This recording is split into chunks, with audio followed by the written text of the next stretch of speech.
எல்லாம் தான் மறந்து காட்ட மட்டும் மனசில் வச்சு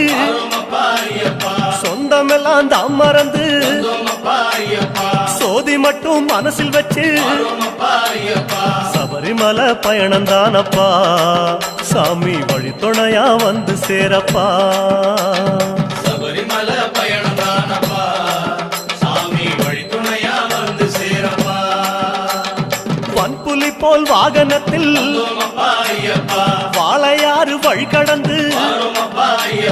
சேர நாடு தாம் புகுந்து சேருமிடம் தான் நினைச்சு காந்தமலை ஜோதியானவா எங்க காவலாக வந்து சேரப்பா